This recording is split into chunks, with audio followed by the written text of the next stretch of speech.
आपका हमारे चैनल में स्वागत है। आज चर्चा का विषय है परिवहन तथा संचार। चर्चा शुरू करने से पहले अगर आपने हमारे चैनल को सब्सक्राइब नहीं किया है तो प्लीज़ चैनल को सब्सक्राइब करें तथा वीडियो को शुरू से अंत तक देखें। वीडियो पसंद आने पर इसे लाइक और शेयर अवश्य करें।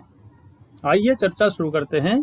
परिवहन तथा संचार, जो कि कक्षा 12 भूगोल की पुस्तक भारत, लोग और अर्थव्यवस्था का चैप्टर 10 है, परिवहन तथा संचार। परिवहन तथा संचार, परिवहन कहते किसे हैं तथा संचार किसे कहते हैं, इस पर प्रकाश डाला गया है। परिवहन वह साधन है जिसके द्वारा उत्पादित सामग्री बाजार तक पहुंचती है।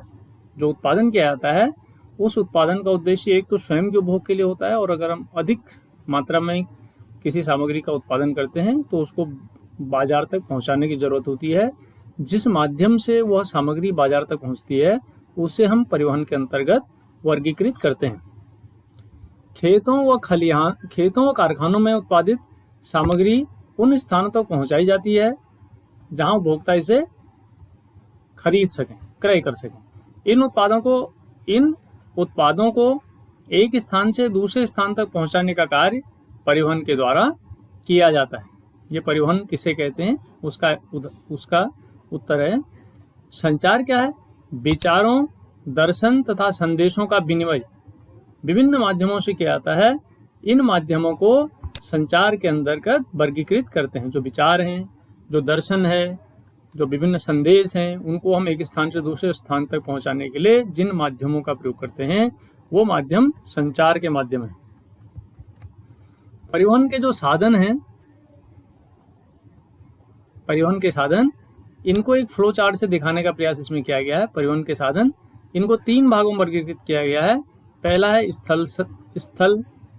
स्थल में कौन कौन से साधन हैं, दूसरा जल के साधन कौन कौन से हैं, और तीसरा है वायु के साधन कौन कौन से हैं परिवहन के वायु में।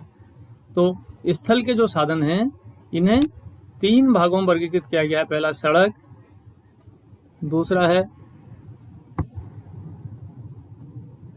दूसरा है रेलवे, और तीसरा है पाइपलाइन परिवहन। ये स्थल परिवहन है। और जल परिवहन को 2 भागों में वर्गीकृत किया गया है। अंतःस्थलीय, किसी देश के अंदर के जो साधन है जल के, वो अंतःस्थलीय में आएंगे, और दूसरा है सागरीय और महासागरीय।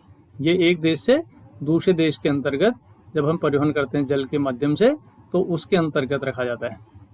वायु परिवहन को 2 भागों में बांटा गया है। एक राष्ट्रीय, देश के अंदर के लिए, और एक अंतर्राष्ट्रीय, दुनिया के विभिन्न देशों से संपर्क स्थापित करने के लिए। अब पहला साधन है स्थल परिवहन। स्थल परिवहन, भारत में मार्गों तथा कच्ची सड़कों का प्रयोग परिवहन के लिए प्राचीन काल से होता रहा है। विकास के साथ ही भारी मात्रा में सामानों तथा लोगों को एक स्थान से दूसरे स्थान पर ले जाने के लिए पक्की सड़कों तथा रेल मार्गों का विकास किया गया है।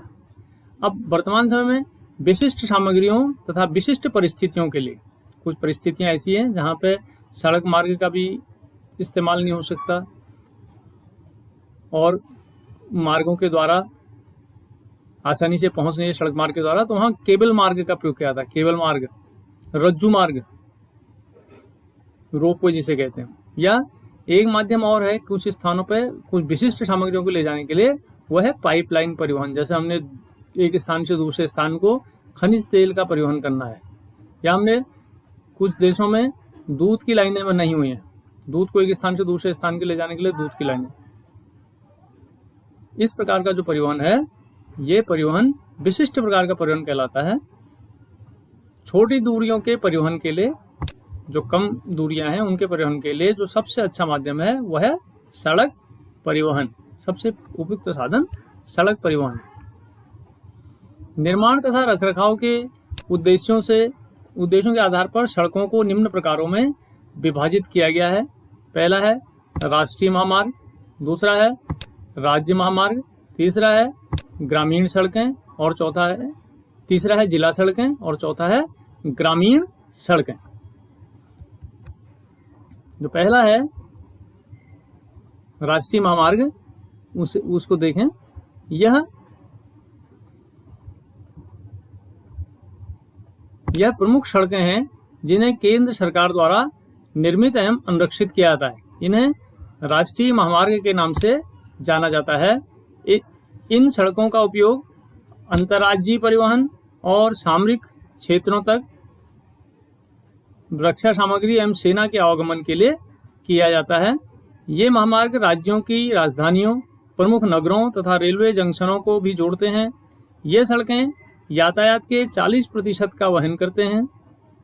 भारतीय राष्ट्रीय महामार्ग प्राधिकरण पर राष्ट्रीय महामार्गों के विकास का तथा रखरखाव का और प्रचालन की जिम्मेदारी है। भारतीय राष्ट्रीय महामार्ग प्राधिकरण, जिसे हम कहते हैं NHAI, यह राष्ट्रीय महामार्गों का विकास करता है, उनका रखरखाव करता है तथा उनको चलाने की जिम्मेदारी इसी के पास है।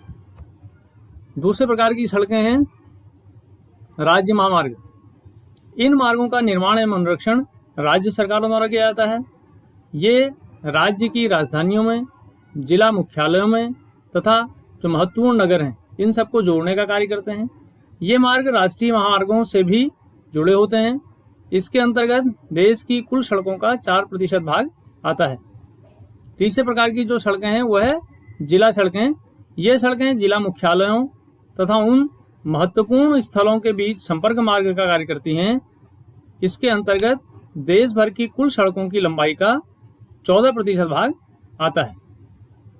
चौथी प्रकार की सड़कें जो हैं वह हैं ग्रामीण सड़कें। ये सड़कें ग्रामीण क्षेत्रों को जोड़ने के लिए महत्वपूर्ण होती हैं। गांव में एक दूसरे से जो संपर्क होता है इन्हीं सड़कों के माध्यम से होता है। भारत की सड़कों का 80%, एक बड़ा भाग, ग्रामीण सड़कों के अंतर्गत वर्गीकृत किया गया है। इसके अलावा भी एक प्रकार की अन्य सड़कें हैं जिन्हें अन्य सड़कों के अंतर्गत वर्गीकृत किया गया है। अन्य सड़कों के अंतर्गत सीमांत सड़कें एवं अंतर्राष्ट्रीय महामार्ग आते हैं। 1960 में सीमा सड़क संगठन की स्थापना की गई, जिसे हम BRO कहते हैं, बॉर्डर रोड ऑर्गेनाइजेशन। यह एक अग्रणी बहुमुखी विकास प्राधिकरण है। सामरिक दृष्टि से महत्वपूर्ण एवं संवेदनशील क्षेत्रों में सड़कें बनाने के साथ साथ BRO अति ऊंचाई वाले क्षेत्रों में बर्फ हटाने का कार्य भी करता है। अंतर्राष्ट्रीय महामार्ग बनाने का उद्देश्य पड़ोसी देशों के साथ प्रभावी संपर्क स्थापित करने के लिए जरूरी है। हमारे देश में राष्ट्रीय सड़कों का वितरण समान नहीं है। सड़कों का घनत्व 100 वर्ग किलोमीटर में 75.42 वर्ग किलोमीटर राष्ट्रीय औसत है। इस औसत के साथ जम्मू और कश्मीर में 10.48 है, जबकि केरल में 38.72 किलोमीटर है, जबकि केरल में 387.24 किलोमीटर है।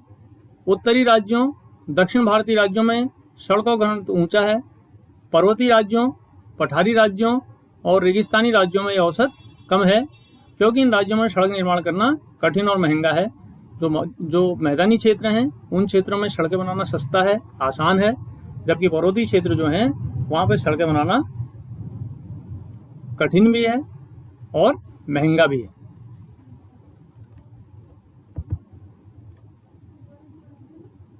क्योंकि इन सड़कों में सड़क बनाना कठिन भी है और महंगा भी है। आशा है वीडियो आपको अवश्य पसंद आएगा।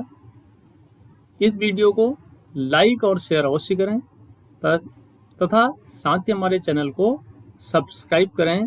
धन्यवाद।